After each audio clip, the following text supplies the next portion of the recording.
But without further ado, we're going to introduce Dick Smith, VK2DIK. He's lived an adventurous and extraordinary life. He is a proud Australian businessman, adventurer, entrepreneur, and he single-handedly changed electronics, CB, and the amateur radio scene in Australia. Now, Dick has recently released his autobiography, which is titled Dick Smith, My Adventurous Life, and tonight we're privileged to speak to him. How are you, Dick? How are you going? Absolutely fantastic, Hayden, Scott, Peter. It's really great to be talking to everyone else who's watching. What did you think to watching that advert again? I'm sure you've seen it many times, but... Yeah, someone must have put that up on YouTube. I don't know where it came from, but it's absolutely fantastic. And I remember doing the ad to this day, and it's great that it sort of still lives. Have you still got those moves? You still got the moves of I reckon I probably have. I won't jump up and do them now, but I think I probably have. How you been going anyway? What have you been up to? You've got the book tour. You've been doing the book tour. Yep, I've been doing the book tour.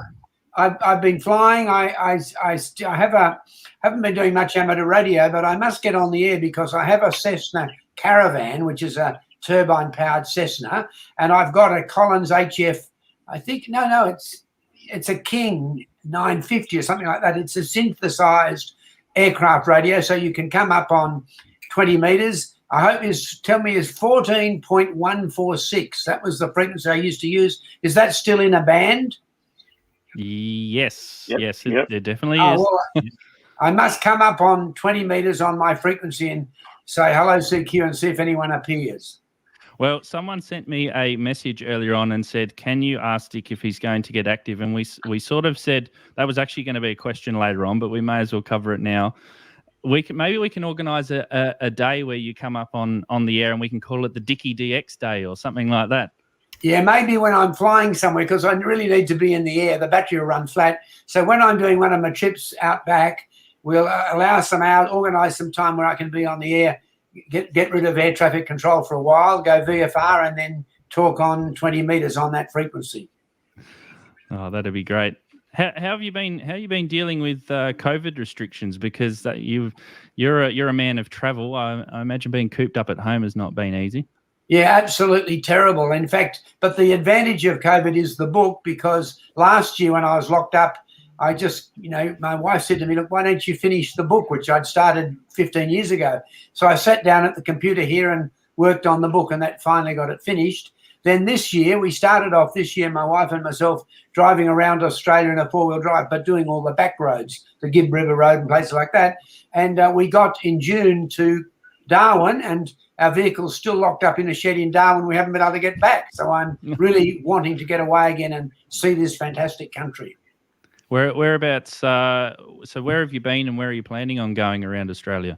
Well, this particular trip, it's the second time we've driven around Australia, and I've flown around it 3 or 4 times. But this time we left Terry Hills here in Sydney, went basically down the coast around to Melbourne, then across in the ferry at Sorrento, and then right around the coast road to Adelaide, and then across the Nullarbor, Perth. And then this time we went inland to Meekatharra and the Pilbara, and then eventually to the Kimberley, and then Derby, and then to Darwin. So that was that trip. And we're now waiting. We want to head through Arnhem Land and then along the very the coastline of the Gulf of Carpentaria to Burralula and Normanton. So and then we'll gradually make our way home. So is that the Earth Roamer still, Dick? Has he still got that? No, the Earth Roamer I sold, that was the big American F550, but it was left-hand drive, which is not that suitable for Australia.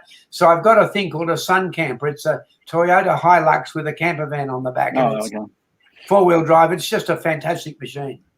Yeah. I had to laugh reading your book because you do mention about the Earth Roamer breaking down at one point. You called for warranty service. Where was that? Yeah, that was in...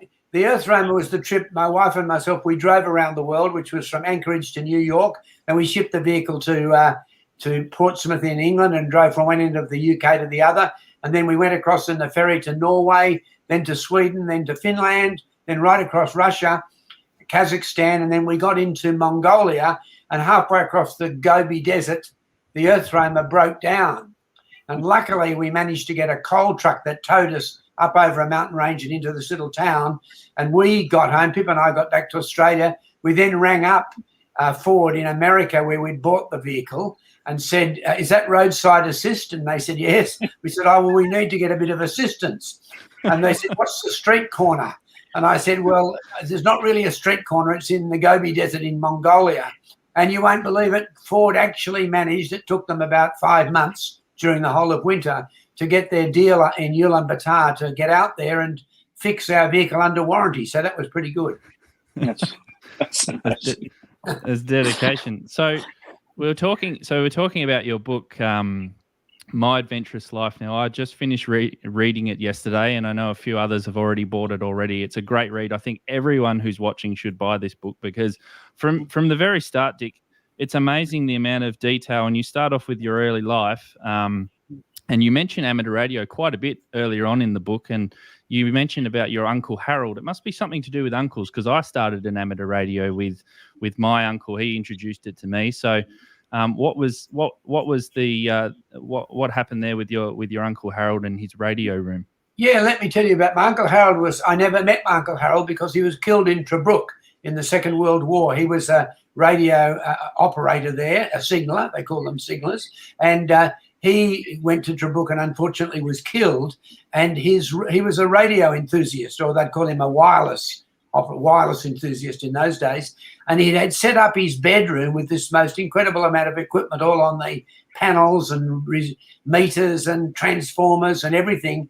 And when he died, when they got the message that he died, my grandparents, his parents, just locked up the room and left it until 5 years later, when I was about 5 years of age, I was given the key to the room if I was getting a bit bored, and I'd go in there, and that gave me my interest in radio, wireless, and built my first crystal set. Got the headset from the actual the Harold's room, and that really got me into radio from about the age of about 5 or 6 years of age. I've just been doing a brief scan here through the comments, and Phil H says that he finished reading the book in a couple of days. It was that good. And John also said that that you're the reason why he became a ham nearly 30 years ago. So I think there's a lot that share those sentiments. And one of the things that I asked Scott and Peter on the channel here to speak some personal stories themselves about how you've inspired them in their careers and also in amateur radio. So did you want to start off, Scott? Yeah. Why don't I kick that off? So firstly, let me just say, Dick, that on behalf of the Wireless Institute of Australia and the board of directors and all of our members, and I know many are watching, thank you so much for appearing, and we're all looking forward to reading the book. I know I am personally. And you know, I was just reflecting on what you said, Hayden, that, you know, I wasn't 5 year old, certainly wasn't as young as Dick, but I think, you know, maybe the age of 9 or 10. And interesting enough, an uncle, I think he was the state manager of Philips here in Victoria. It's always the uncles, isn't it? Yeah, it is. Yeah. And he was the one that sort of introduced me into electronics. But saying that, I remember, you know, I lived in a country area and, you know, it wasn't that easy to get into Melbourne, the city. But my father, who's not alive today, it was quite a treat that if I did all my chores and jobs and things around the farm, I lived on a farm, I used to pick, you know, fruit and work in stables around the district, you know, weekends to save money. And my highlight with my father was going into Dick Smith Electronics in the city, looking at the display of all the Yaesu equipment. And I think over the several years, I think I first became licensed at the age of 13 years of age. But I certainly remember many visits, and my mother couldn't quite work it out. But you know, my father, it was a treat. It really was to go in there and I guess you know, buying those electronic kits that you used to buy. Remember the plastic bags, and you'd buy the Vero board. Remember that, and you know, take them home with all your capacitors and resistors and your little drawings and your soldering iron, and you know, you'd make up various kits. You know, if they Fantastic. were 555 timers. Remember, we used to do things like that, and they were state of the art. They were state of the art. Oh, absolutely. But so for me, you know, I guess there's a couple of things there, Hayden. You know, one is just reflecting on, you know, my adventures into amateur radio, but also for me through Dick Smith Electronics, bringing back some wonderful memories with my father, you know, going in there and as I said to you, special treat. So why don't I pass it over to Peter, and he can maybe talk to us about maybe a few of your personal stories, Peter. All right, so you probably get this a million times, but you're responsible for all this, Dick. Wow. All this paper that I've learned over my academic career to be an engineer, electronics engineer. And, I thank you for inspiring me to get into electronics, because my parents bought me a Funway 1 kit for Christmas one year and progressed through to Funway 2, Funway 3. That I could sympathise with your unorthodox approach to education. I started a degree full-time and failed miserably. I went part-time, did an associate diploma, then a degree by distance, then a trade, so I'm an electrician as well. And then I did a master's. I did it over the course of 20-odd years, self-paced, to the complete bewilderment of all my peers. They go, what are you doing? So I guess the message, the question to you is, what message would you put to the young people today in relation to achieving their goals? Yeah, well, what I would say, and what I think a strong message in the book, is that it's good if you can get some academic qualifications. That's fantastic, but don't write yourself off if you can't. As I explain in the book, I was absolutely hopeless, especially in early days at school. In 5th class, I came 45th out of 47th. I know that because I still have the report. So I was no good academically, but I give talks to schools and I tell everyone, hey, get as many qualifications as you can, because I know when I've employed people over the years, someone who's got qualifications shows me that they've put hard work in, they're disciplined, and that's really good. What was the question again, Peter? Sorry. It's just that, and as you said, it's not all that important to get, it's not the end of the world if you don't get academic qualifications. And I guess that's the message I wanted to put across too, is that sure, that you won't have all those degrees and stuff to hang on the wall, that doesn't mean you can't do anything. Exactly right. Yeah, and that's really what I try and communicate. These days it's expected that everyone should go to university and get a degree. It's almost sort of compulsory. But if you're not that good academically, don't write yourself off. You can still start your own business. There's potential to start a business these days. It could be a coffee shop. It could be in electronics. It could be anything. There's still potential to do that. And if you're starting your own business, no one is asking you for qualifications when they come into your shop to buy from you. Excellent. Thank you. I think, Dick, in your book, you state that the two main keys for people to succeed is surround yourself with capable people and also ask for advice. So I gather that they're very, very good, wise words, and they certainly worked for you in your case. Yeah, and look, Peter, it's nice for you to talk to me about what you learnt from Dick Smith Electronics. Also, you, Scott. I get stopped in the street. I'll be walking somewhere and someone will stop me and they'll look at me as if I'm sort of some god. And I say, what's going on? And they say, oh, Dick, I've now got a PhD in rocket engineering or something, but I got into electronics through your Funway kits. So that makes me feel really good. Yeah. They were an excellent introduction, and we still use them when we're doing JOTA type activities with the kids. Those very, very simple kits, they get exposure to the components, they can see some LEDs flash, they're happy. It's a fantastic thing to do. Wonderful. I'm glad you brought that up, Dick, because what I did was I went searching back through my archives and I found my Funway 2. So this is a newer print. I actually bought this because I had an original Funway 2, which was one of the first prints, and I've lost it. So I went and I bought another one off of eBay, and then I went searching for my Funway 1 and I couldn't find it anywhere. I know I have it somewhere and I couldn't find it. So last week I went on eBay looking for Funway 1, especially so that I could show you. And I found one in Hobart, and it is one of the early print ones. So it is. It's early print, 23rd printing. And I know it's early because it's got your old call sign in there. So rightio, ZIP, yep. ZIP, and I got the full call sign. Can I tell you the story of me getting my full call sign? Because I don't really cover it in the book, but it's a really fascinating story, and it just shows how bureaucrats can sometimes be really fantastic. What had happened, I could never learn Morse code, just as I could never learn French. I could never learn Morse code. And so I only had a limited call sign. In those days, you had to have Morse code to, 10 words a minute or something. Anyway, just before I was about to leave on my flight in the helicopter solo around the world, where I knew I'd have to rely on amateur radio, one day a phone call came in at home, and it was Bill Storer, who's from the PMG's department radio branch. And he said, Dick, I hear you're heading off around the world and you're going to have an HF radio on board, which will allow you to talk on aircraft frequencies, but you won't be able to use the amateur radio because you don't have a full call. What's your problem? And I said, well, my problem is I can't learn Morse code. He said, oh, yes, you can. He said, I'll come around and I'll give you a test. So he came around to my room here, this actual room that I'm in now, and we set the Morse key up, and he gave me this test, and I would like to really tell you just how thorough the test was. But after 10 minutes, he said, you've passed, you can have your full call sign. And I managed to get VK2DIK, and that allowed me to use amateur radio, which in many cases almost saved my life on the flight around the world, because these was the days before satellite phones and GPS. And by getting on amateur radio, I was able to get people to phone up and get weather information for me, which was fantastic.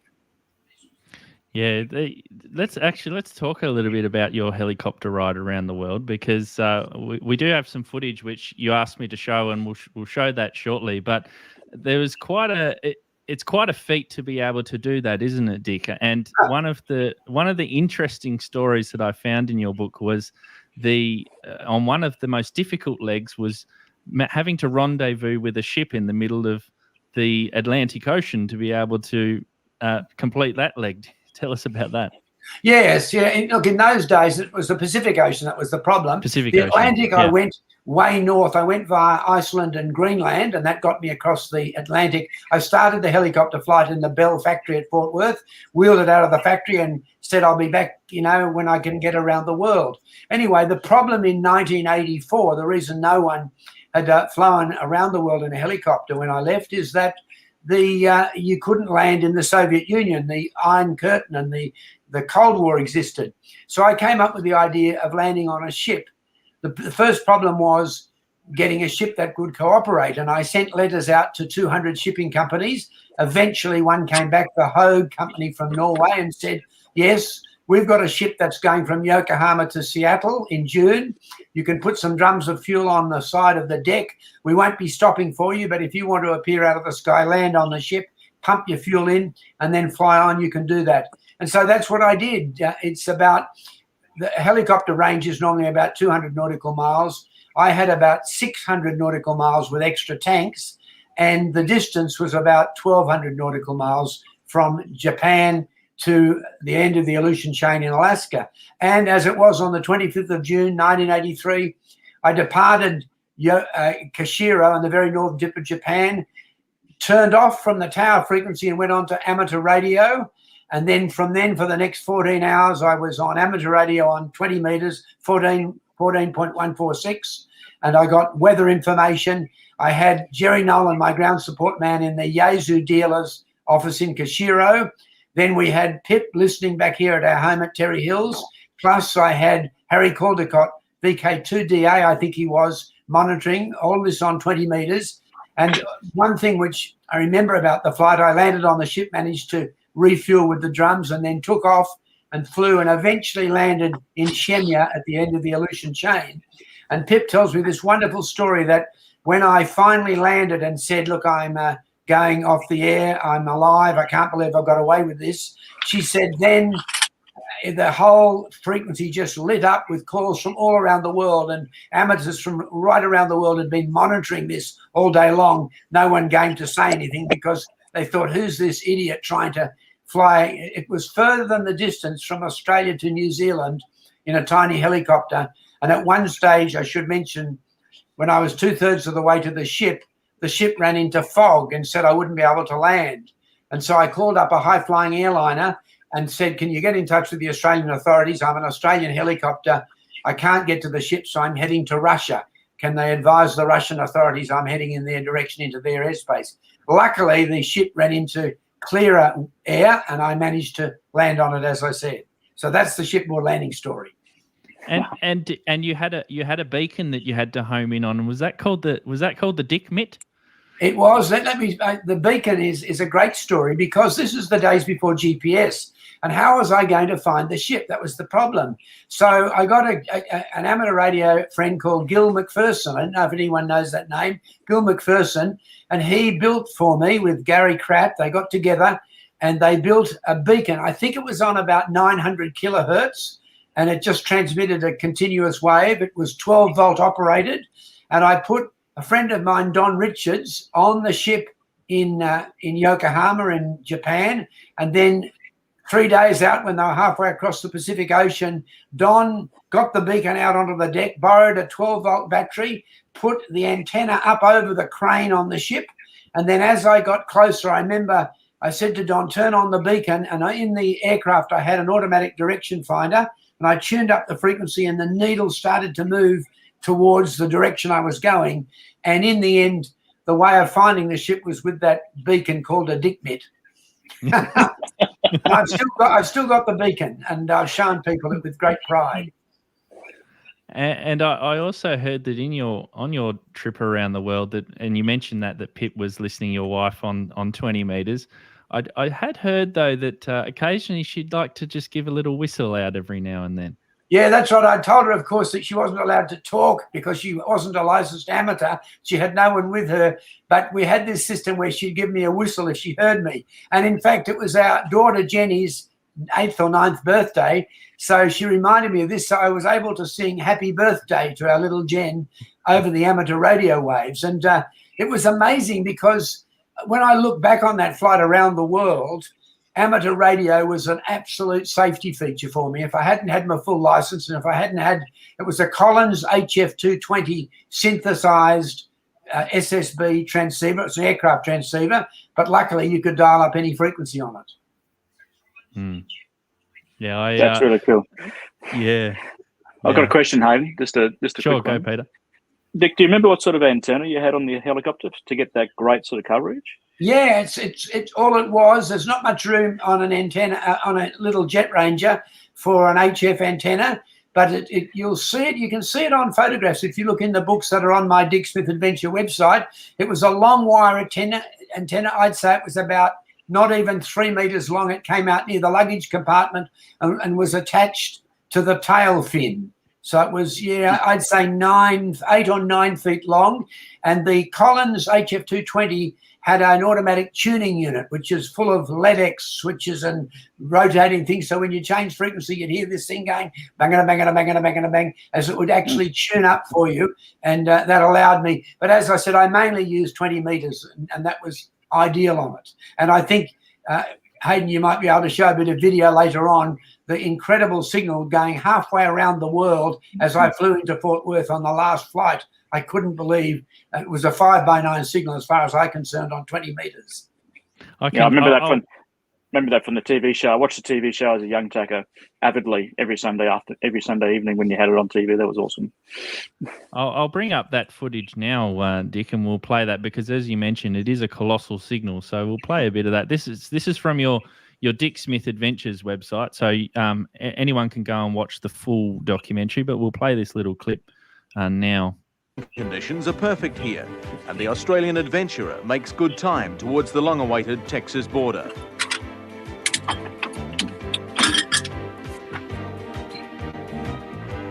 Fantastic!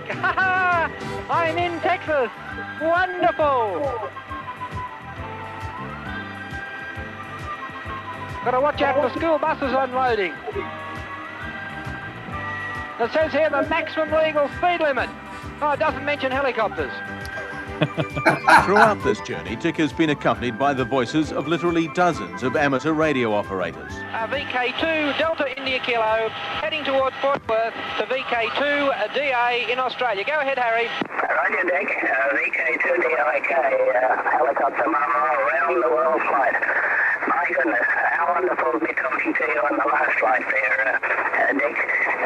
Congratulations on almost achieving your goal, and I know you will in the next few minutes, or next short period anyway. And I'm sure you're going to have a wonderful reception there from everybody. Wasn't that fantastic? That must have been good to be able to know that you had amateurs listening all around Australia and around the world to sort of, especially past the quiet times while you're flying, I would assume. Well, Hayden, there weren't many quiet times because I was scared most of the time, because I understand that's a single engine helicopter and I did 10,000 nautical miles over oceans. And if I had had an engine failure, I wouldn't be here now, I don't think. But no, the amateur radio, it improved the safety dramatically. And because I knew that there were people listening for me. Amateurs were listening for me the whole time, and I only had to just give a mayday. You've got to understand, in those days, the HF network that was supplied in many countries like India and places like that wasn't very good, and no one would answer you most of the time. So it was absolutely fantastic to have amateur radio, and I knew that if I had an engine failure, I would have quickly given my position as close as I could estimate it on the air and mayday, and I reckon there would have been hundreds of amateurs ringing up their authorities to come and search for me. Now, you mentioned, so amateur radio, a lot of people have been commenting while we've been doing this stream and also previous that they got their start in electronics, but also in amateur radio through Dick Smith Electronics. And we'll talk a little bit about that. So Dean here says that his first job was working at Dick Smith, and he spent his pay each week on gadgets and radio gear. And I've got a list of some of the products that you used to have at Dick Smith Electronics, and there may be more. That you had the Dick supplies, which were power supplies. Oh yeah, we had the normal Dick supply, but then the big high power one was the big Dick supply. Yes. Now, can I tell you the story of that? Yes. What happened was we started to import from Japan, and the company said, "Oh, you're now ordering so many power supplies, you can have your own brand on them." And I stupidly said, "Oh, we'll put any brand on it." So when they arrived, they were called Dick power supplies. We just couldn't get over it. But then someone came up with the idea that we have a bigger one and called it the Big Dick. And I can tell you, Big Dick power supplies sold a lot better than the normal Dick power supplies. So I don't know if there's something we should be understanding there. And then you had Solder Wick, which was called Dick Wick. Yes. You had a radar detector, which was called the Dick Tracer. Yep. And you also had, in the early days, and you mentioned this in the book, you had the electronic Dick, which was your truck that used to go around Sydney. Yeah, it was one truck. People thought there were dozens of them because it was so noticeable. Now, look, that was innocent. I explain in the book, I told the signwriter to write the electronic Dick Smith, but he forgot to put the Smith there. So it was a complete accident. You know, we never would have had a truck like that otherwise. I mean, because of the double meaning. And there's just been a comment that I noticed here too. Someone said that they also had a Dick Smith Electronics Commander 2-meter transceiver. I'm sure a lot of people remember those. Yeah.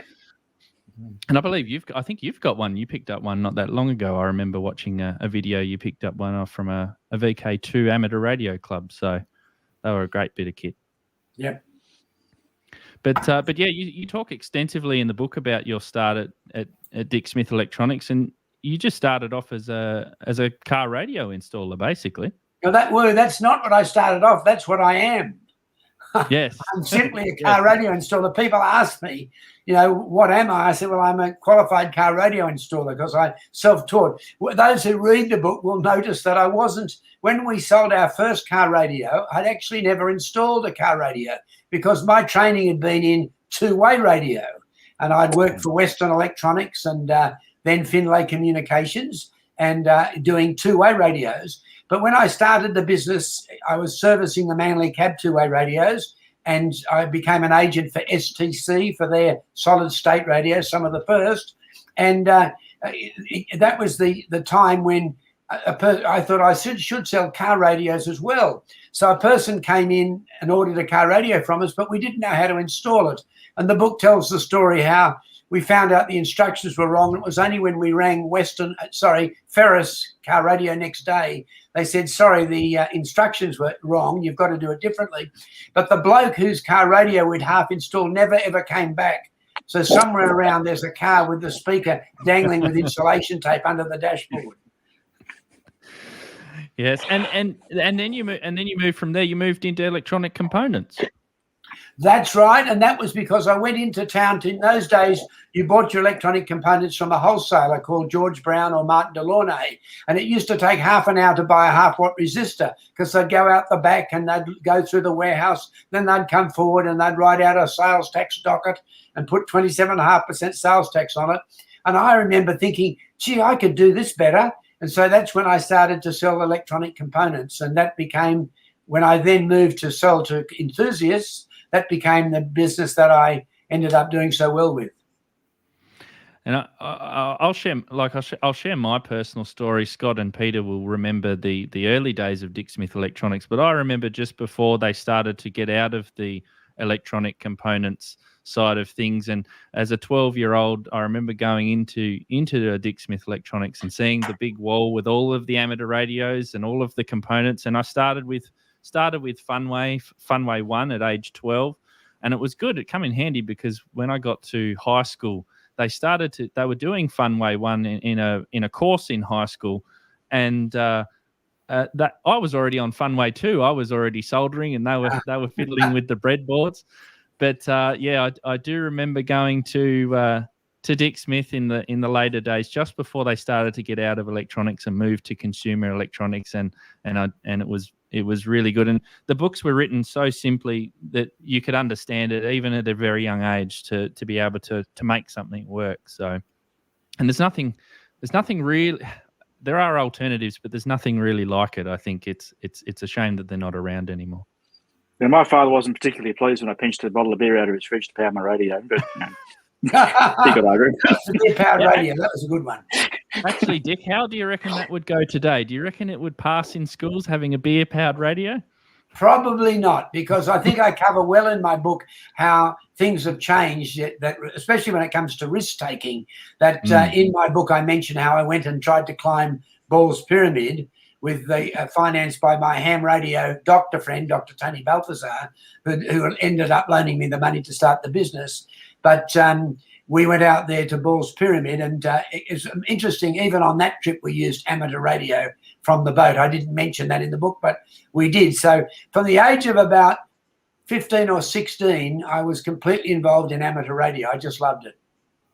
And scouting too, so that's another inspiration for me too, because I went all the way through the sections and Rover Scout and stuff, and very inspiring seeing some of your adventures, and that inspired me to get Pumble hiking boots on and go for a bit of a walk and see some of this place, and I've been walking all over the world as well. So, and can you remember, Peter, the Jamboree of the Air? Yeah. Well, I help out every year at a Jamboree of the Air as part of my local radio club. Oh, So and I was inspired by one of the local hams came down to our scout group years and years ago. He put up a 20-meter dipole, and we were talking to all these guys all over the world, and that was it. I was hooked from there. And I'll tell you, Dick, we've got a local scout group here in Hobart, just south of Hobart, and I know one of the amateurs he's involved with the scouts, and they go through and they've got at least a dozen cubs who have all got of their amateur radio licenses, and they've got even more who are keen on it. So since the foundation license got introduced, they've all been doing that, and they've been having great fun with it. So it's still it's well and truly alive in the scouting areas. So wonderful. And can I tell you something that isn't in my book? But those who have read the book will realise I had this very pretty girlfriend when I was 16 years of age, and after 3 years she dumped me, and that was when I sort of gave up on trying to get educated. And I still know her, and I said to her one day, "Why did you dump me? Why did you dump me?" And she said, "Oh, you were so boring. All you ever talked about was ham radio." So that's why I lost my steady girlfriend of 3 years through ham radio. It's amazing any of us have girlfriends or wives due to amateur radio. I've got a bit of a story, because I got so boring with my amateur radio. My wife got a full call, so she's now VK4JNC. Very sensible. Can't beat them, join them. Very sensible wife. My wife is definitely not going to get a license. Now, I've got a couple of questions for Dick here. Sure, Scott. You happy for me to go, Hayden? Sure, go. So, Dick, you mentioned, through COVID doing the book. So is this been something, the book that's, been on the cards for a long period of time? Was it solely COVID that you thought, I've got some time, I'm finally going to do it? And how long did it take? Like, at this journey, how long has it been? Yeah, Scott, the book started about 15 years ago. I started writing it about 15 years ago, and then I sat there, and it was Pip who last year said to me, "Why don't you get on and finish the book?" So it's a 15-year journey to get that book completed, but most of it was written in the last 18 months sort of thing. Yeah, well, and I don't know, Dick, how you fit it into one book, because I'm amazed at your memory just listening to you talk about things and recite things. I mean, God, how you cramped your whole life and your whole journey and all your adventures into that one book. And I know it's not all in that book. So I guess after this book, hopefully there'll be an edition 2 at some stage in the future you can share with us. The next thing I want to ask you, and I appreciate this might be a little bit personal, but, you know, in 2016, I think it was, we saw the collapse, of course, of Dick Smith Electronics. You know, and I know you talk about this in your book, but, you know, how did that make you feel personally, knowing that your name was associated with something that you had so much pride in and achieved? It was also unnecessary. I'll tell you the story. First of all, the good thing is it went for 47 years. 47 years, that's a long time. When I sold Dick Smith Electronics, I remember thinking, well, I wonder if Woolworths will keep it going. How long? Maybe it'll last 5 or 10 years. So it lasted 47 years. But in relation to it closing down, that was an incredible disappointment. The reason it closed down was because of our ridiculous attitude we've got in our modern Western world that you have to have continuous growth. When I sold the business to Woolworths, I think we had 36 shops, and I said to them, there's potential to have about 100 shops in Australia selling to electronic enthusiasts. Woolworths then opened 350 shops. And of course, there's not that many electronic enthusiasts around. So they started selling TV sets and other low margin items. But in the end, they couldn't get endless growth. It's impossible. But if you run a public company like Woolworths, the shareholders all say, oh, no, you've got to have growth all the time. And so Woolworths then sold the business to a company called Anchorage, and they did what was classed the greatest equity heist of all times, and they refloated the company, which they bought for $90 million. They refloated it for $500 million. And I couldn't believe that people would go and buy shares in it, because how could a company in 18 months increase from 90 million to 500 million? Yes, I was really disappointed when it closed down, but lots of people still talk to me and say, Dick, I got a good career there. And so at least it lasted 47 years, better than nothing. Yeah, absolutely. And talking about careers, and somebody here is bucking the system by messaging me here rather than putting on the chat board, but it's probably a good segue. Is it true that you told one of your managers, Gary Johnson, to go and buy Jacob, which of course today is J-Car? Is that true? Yeah, I'll tell you the exact story. Now, when I had Dick Smith Electronics, one of my brightest managers was Gary Johnson. He was really good, and he was always telling me that he wanted to go out on his own one day. Well, then I sold the business to Woolworths, so I was out of it. And then I always looked in the Sydney Morning Herald each Saturday and looked at the businesses for sale just because I was interested. And one day I noticed an ad for John Carr and Company. And I thought, John Carr and Company, that's the electronics supplier that we buy bits and pieces from, a wholesaler. So I cut the ad out of the Sydney Morning Herald, took it to work, put it on Gary's desk with a memo with question mark on it. Gary, why don't you go and buy it? And the story was Gary Johnson, the late Gary Johnson, went and bought John Carr and Company.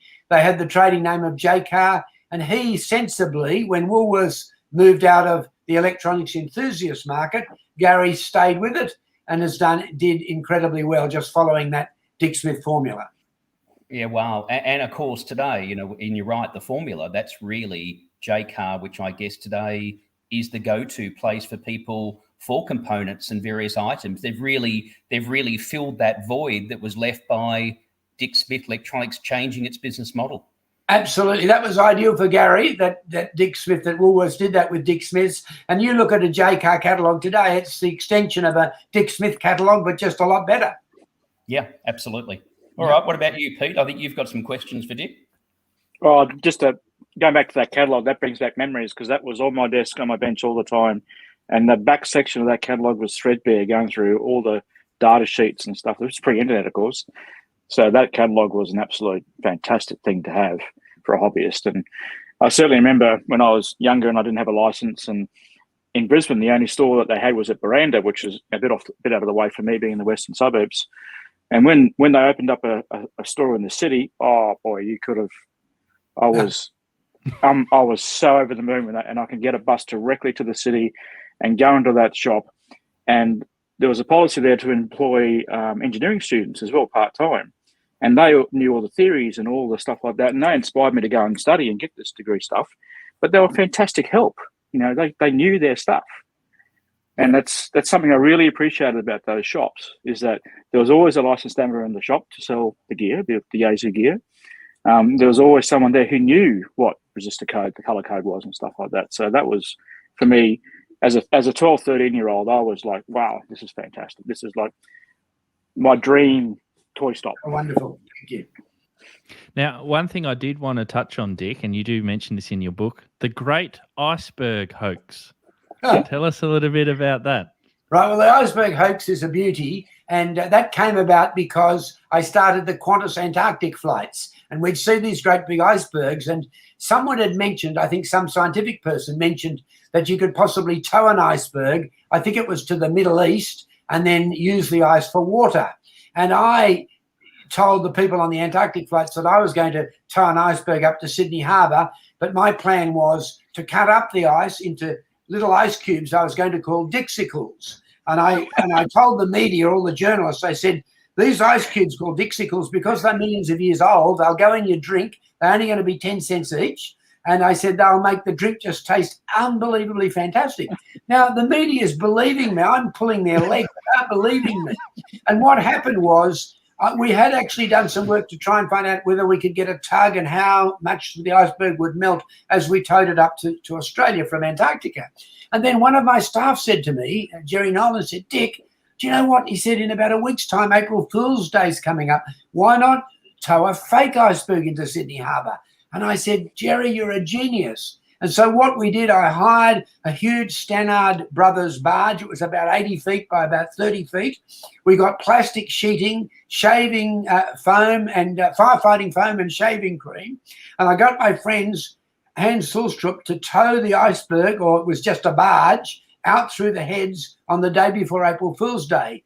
Now, on that day before April Fool's Day, we sent out a media release. We said, the iceberg's coming. The iceberg's coming. We didn't say it was coming tomorrow because they would have realised that's April Fool's Day. So we said it's coming next week. And then on the morning of April Fool's, it was a Saturday morning, it was raining, and the iceberg started being towed in through the heads.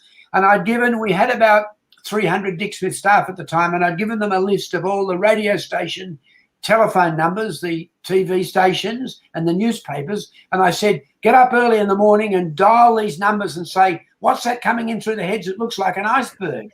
And so what happened? All of the media, all their switchboards jammed. So they knew something huge was happening. And so in the end, it was on every radio station. We also had Radio 2SM on board the iceberg, which they called it the Dickenberg 1. And it in through the heads, and I went out on a small boat to get on it, and in the mist it really did look like a real iceberg. And we got it right up to the Opera House, and that's when we pulled the plastic sheeting off and said it's a April Fool's joke. And even today, if you look up world's greatest hoaxes, it's normally in the top 10. And in your book, I think you also mentioned that you spoke about how gullible the media were. Didn't you have a couple of blokes come up beside you as well and ask? Yes. What happened was, because everyone had heard about the Dixicles, this boat arrived and they said, we want some Dixicles. And we said, it's an April Fool's joke. Look. And we showed there was a barge. No, they didn't believe us. So luckily, Gary Johnson, who was on board, he had his esky with his beers in it and some ice. So he took the ice out of the esky and threw them across to these blokes, and they quickly put them in mouths. They said, oh, they are fantastic. They are completely different to normal ice. They convinced that they were the only ones who had million-year-old Antarctic ice. And tell us a story. So how much you spent on that ad and what it led to when you went to the United States just shortly after. Yes, that's a really good one. I spent was either $1,000 or $1,200 on the whole iceberg project. It got publicity right around the world, and I was trying to get the Midlands CB radio franchise, or the dealership, for Australia. And I went across the week after, and I went to Midland, a chap called John Lane, who is the president, and he, sitting on his desk, had a copy of the Chicago Tribune, which had my iceberg on the front page. And he said, if you're that astute, you can have the dealership. So the iceberg towing got me the Midland CB radio dealership for Australia. So on the topic of Sorry, Hayden. I just had a question about CB radio because I actually wet my teeth on CB radio because, like you, I couldn't learn Morse code and I really couldn't be bothered getting a limited license. So I got in CB and on Channel 35 working all over the world on vertical. That was brilliant. But I remember buying the book, the Dick Smith CB user guide, and getting inspired. That was like the almost like the start of my interest in two-way radio. And I thought, this is cool. I could talk to these people back rather than just listening to them. Do you reckon? And I reckon just that little movement of CB radio, the illegal movement before, and then you know everyone's drive to get it legalised in Australia. I wonder just how many amateur radio operators are now having their licence because of CB radio, because of those efforts to get those sets into Australia. Peter, that's a really good point. And in fact, I should have written a chapter about CB radio because it was a big part of Dick Smith Electronics. And early on, what used to happen, I was a ham radio operator, had my limited call sign, and I was horrified when a man called R.E. Bless, if you remember that name, R.E. Bless was up in the Blue Mountains at Springwood, and he was selling CB radios to everybody. And I was at the start, I said, no, we won't sell them to unlicensed people. But in the end, R.E. Bless was selling so many radios that anyone could just go up to the Blue Mountains and buy a radio from him. And so I then went to the government and said, look, we've got to follow the USA and license CB radios. And they came up with all these unbelievable reasons why they couldn't be licensed. And one was that the military were using their rockets on the frequency. And I said, hold on, how can the military be using the rockets on the frequency? There's 10,000 illegal pirates operating at the moment. And the interesting story was that I worked like mad. I put a tremendous amount of work going to and from Canberra to get CB radio legalised because I naively thought, we're selling so many of these radios now when they're not legal. In other words, people were young, 14, 15-year-old boys were buying them. And I thought if I could get them, you're one, if I could get them legalised, we'd really sell a lot. The amazing thing was after 2 years, we finally got CB radio legalised and the sales went almost to zero because people were buying them. Young kids were buying them because they were able to break the law but not really do anything too naughty. But once it was all legalised, the interest went away from it.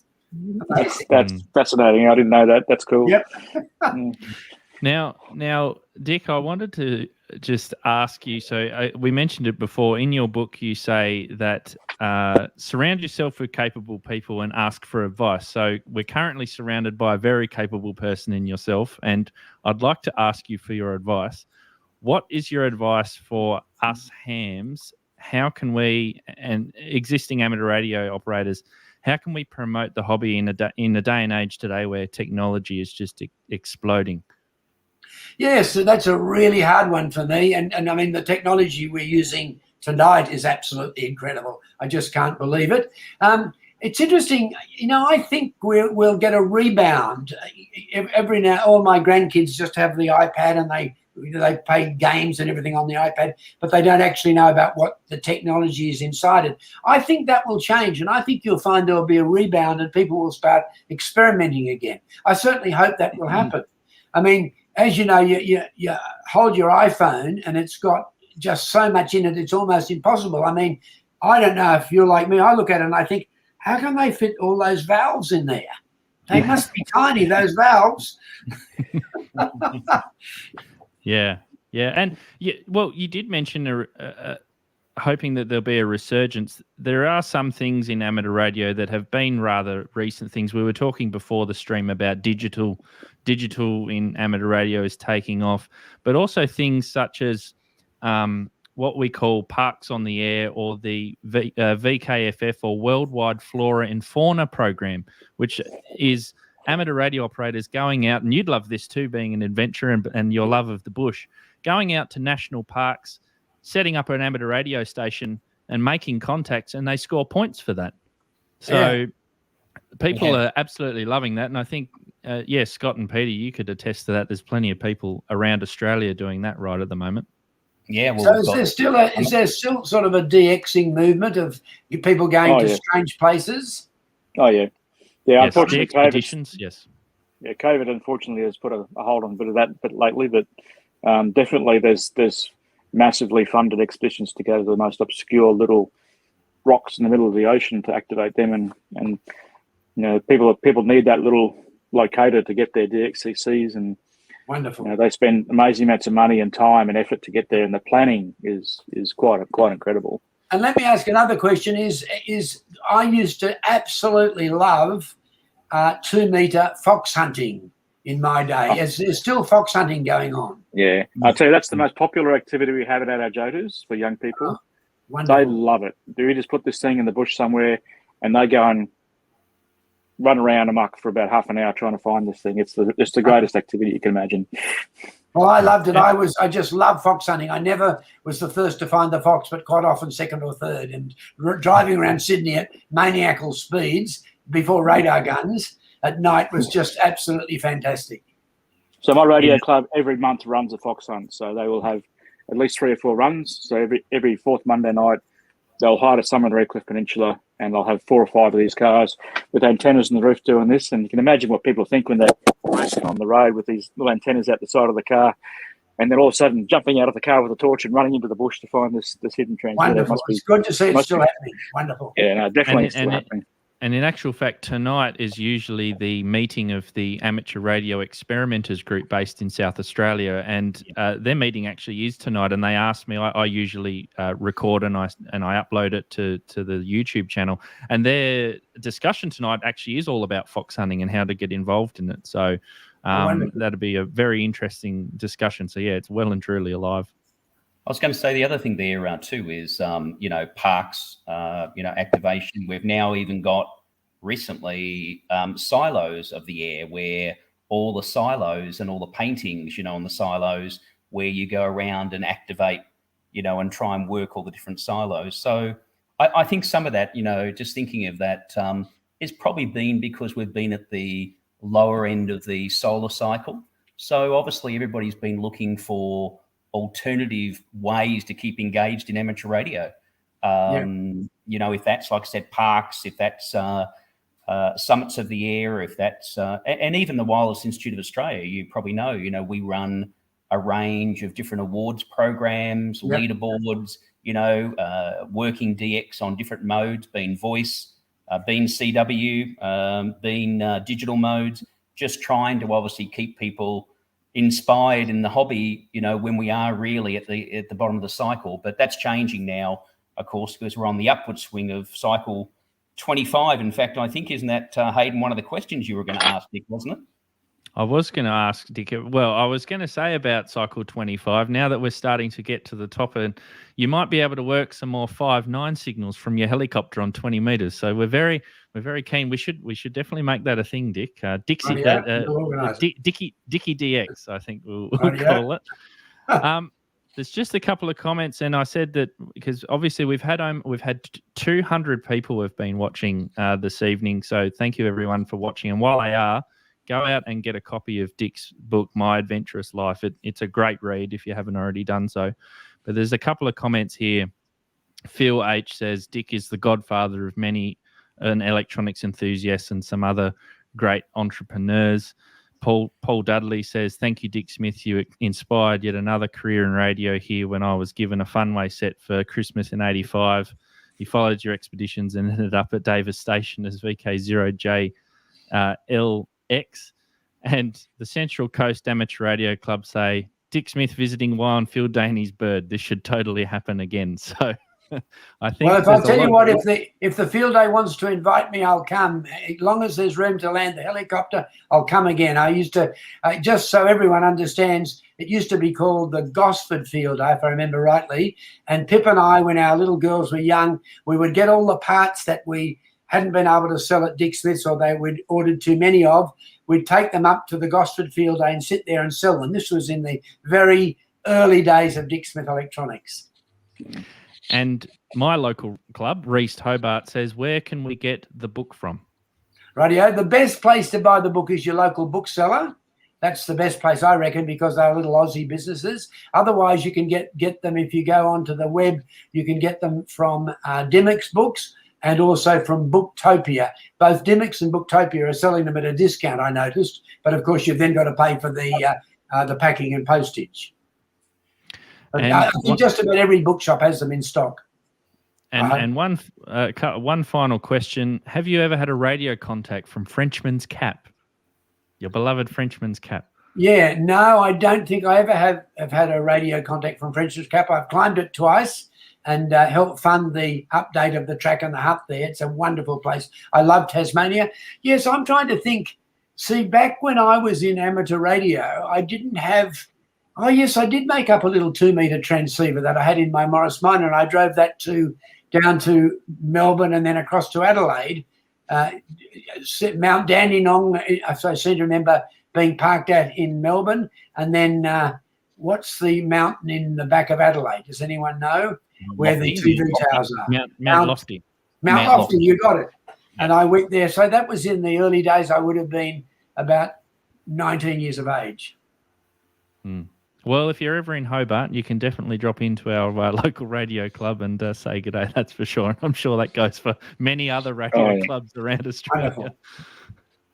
So thank you very much. There's a couple of other thank yous. I do, and this is a great plug. I want to thank Peter, VK3YE. He's been giving me a lot of information and sending me a lot of the old catalogues and a lot of pictures and things. And he's a Dick Smith nut, that's for sure. He's got everything on that you ever printed or ever released, Dick. So I want to thank Peter for that. Thank you, Peter and Scott, for appearing on the live stream today, and I really appreciate your time, and also for you, Dick, in taking the hour. That we know your time's precious and you've been very busy. So thank you very much for appearing this evening. It's an absolute pleasure to be involved, and thanks everyone who's watching and everyone who let me do well in electronics from starting off with virtually nothing. And I'm very glad that I've been able to assist so many people in their careers over the years. Thank you. Thank you very much, Dick. All right, that's all we have time for.